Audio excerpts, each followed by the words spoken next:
être pleinement présent, qu'est-ce que ça veut dire concrètement? Qu'est-ce que être pleinement présent?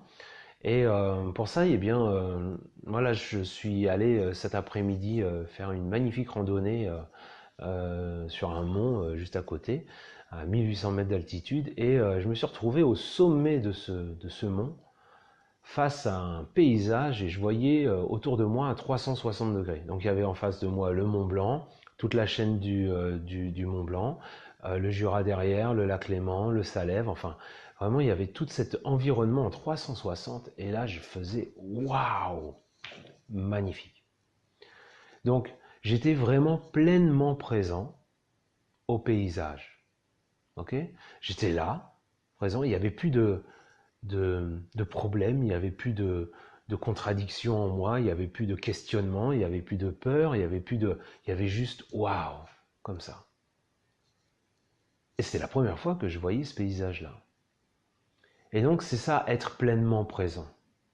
Si en fin de compte, on remplace le paysage par les sensations du corps et par les émotions, la respiration. Si on est face à ce paysage sensoriel, le corps, la respiration, et qu'on est cet observateur en train d'observer ce paysage, eh bien la pleine présence, c'est quoi? C'est l'état d'esprit dans lequel j'observe ce paysage de sensations. Vous me comprenez? Vous voyez? Envoyez-moi un petit pouce si c'est clair pour vous. Allez-y, dites-moi si c'est OK. Envoyez-moi un cœur si vous aimez, bien sûr, mais envoyez-moi un petit signe comme quoi vous voyez ce que je veux dire. Et posez-moi des questions, surtout n'hésitez pas à me poser des questions en même moment. Si toutefois, en fin de compte, vous avez besoin que j'éclaircisse certains aspects de ce que je suis en train de dire. Mais comprenez que quand on est en méditation, quand on est assis, quand on s'entraîne, eh bien, on s'entraîne à demeurer présent, à ressentir l'état de présence en soi. Et comme je vous l'avais dit avec la parabole du Bouddha d'or, eh bien, notre nature profonde est bienveillante, compatissante, elle est amour. Ça, c'est notre nature intrinsèque.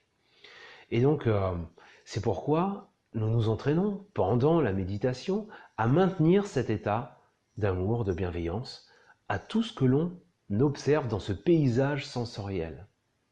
Ok? Et quand on est dans cet état de présence bienveillante, quand on apprend à la ressentir, à vivre en elle, à être comme elle, eh bien on arrive à mieux voir ce qui nous traverse moment après moment, ce qui nous traverse l'esprit. C'est-à-dire, je peux être face à ce paysage et puis me sentir blasé. Ouais, c'est bon, j'ai déjà vu ça, ça va, la respiration, c'est chiant, on va regarder ça pendant 1 heure.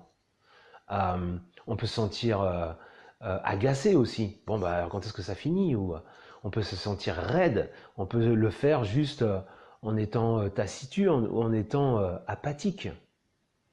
Et lorsque l'on est dans cet état de pleine présence à soi, quand on réveille en fin de compte cet état de présence vibrante et aimante au paysage sensoriel qui nous traverse, eh bien, à ce moment-là, présent, on arrive à mieux déceler lorsque l'on bascule, à cause des pilotages automatiques, lorsque l'on bascule du côté de l'agacé, du côté de l'énervé, du côté du tendu, ou de celui qui va s'endormir, ou que sais-je. Voilà, il y a plein de processus mentaux qui se mettent en place.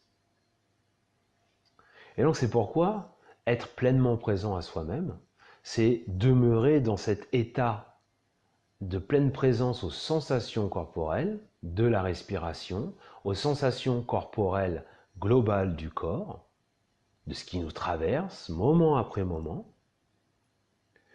Et lorsque l'on est traversé par donc des pilotages automatiques, qui sont des charges émotionnelles non résolues de l'enfance, si je prends un raccourci, et ça nous permet de mieux authentifier quand est-ce qu'on est dans un autre état d'esprit de manière automatique. Et donc, de par là, on arrive de manière très empirique, on arrive à mieux authentifier, tiens, là je me sens dans ma timidité, tiens, là je me sens en colère, tiens, là je me sens blasé, là je me sens agacé, là je me sens abandonné, là je me sens rejeté.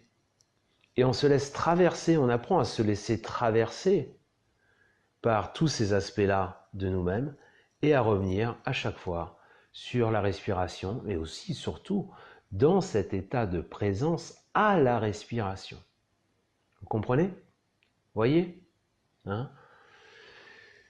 Donc, la méditation, mindfulness, la méditation de pleine conscience, nous entraîne, nous apprend réellement à rester demeuré dans cet état de présence et à nous laisser traverser par tout ce qui n'a pas été résolu dans notre journée, hein, mais aussi, plutôt aussi dans notre vie. Alors bien sûr, comme dit Olivier à l'instant, il peut y avoir des tendances à la somnolence, une somnolence douce par moment, et c'est ok. Aujourd'hui, peut-être que je suis fatigué, peut-être que j'ai mal dormi, peut-être que je me suis réveillé très très tôt, peut-être que j'ai été submergé par beaucoup d'émotions ou une somme importante de travail, une charge mentale importante. Il est tout à fait naturel que le soir, quand je m'entraîne et que je fais ma méditation, je me sente en somnolence.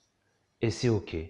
Rappelez-vous, ce magnifique paysage sensoriel, et vous êtes l'observateur qui observe ce paysage magnifique sensoriel. Et donc, si cet observateur a tendance à somnoler, c'est ok. C'est un pilotage automatique lorsque vous vous en apercevez. Ramenez votre attention à votre respiration et revenez dans cette présence aimante. Vous voyez là autour de moi, au-dessus, là j'ai des enfants à côté. Et ces trois affiches, elles me vraiment touchent particulièrement parce qu'elles nous font toucher l'état d'esprit dans lequel nous étions avant d'être adultes. Dans lequel nous aimions découvrir, aller à la rencontre, explorer comme des aventuriers. On était fraîchement, pleinement disponibles, sans essayer de juger les choses, à dire « Ah, c'est pas bien » ou « c'est pas bien ». Non, nous étions dans le jeu. Eh bien, lorsqu'on est en contact et avec les sensations corporelles du corps, eh bien, on va réveiller cet état d'esprit, cette pleine présence innocente, fraîche. Et on va réveiller ça. Et donc, c'est très simple. Il faut juste imaginer que c'est la première fois que vous êtes en contact avec votre respiration et avec les sensations du corps. Imaginez que vous arrivez d'une planète, Mars, Vénus, peu importe, et que vous arrivez dans ce paysage sensoriel et que c'est la première fois que vous rentrez en contact avec les sensations de la respiration, avec les sensations du corps, même avec quelque chose de désagréable, une émotion dite négative ou des ruminations mentales, une angoisse, un stress, et que c'est la première fois que vous découvrez ça, et là vous faites « Waouh ! Waouh ! C'est juste « Waouh ! Ah, j'ai ça en moi ! Waouh !» Plutôt que de se dire « Oh là là, ça y est, ça recommence, mon angoisse elle revient, mon stress il est encore là, oh, et puis ça va pas, et puis je me sens pas bien, et puis il m'a encore abandonné, il m'a encore mal parlé, ou et que sais-je en fait. » Toutes ces ruminations mentales qu'il y a dans la tête, eh bien, on va juste leur offrir une présence chaleureuse, aimante, ouverte, sans tenter de contrôler ni de changer quoi que ce soit. Les enfants, quand ils découvrent quelque chose, ils sont là, ils font « Waouh !»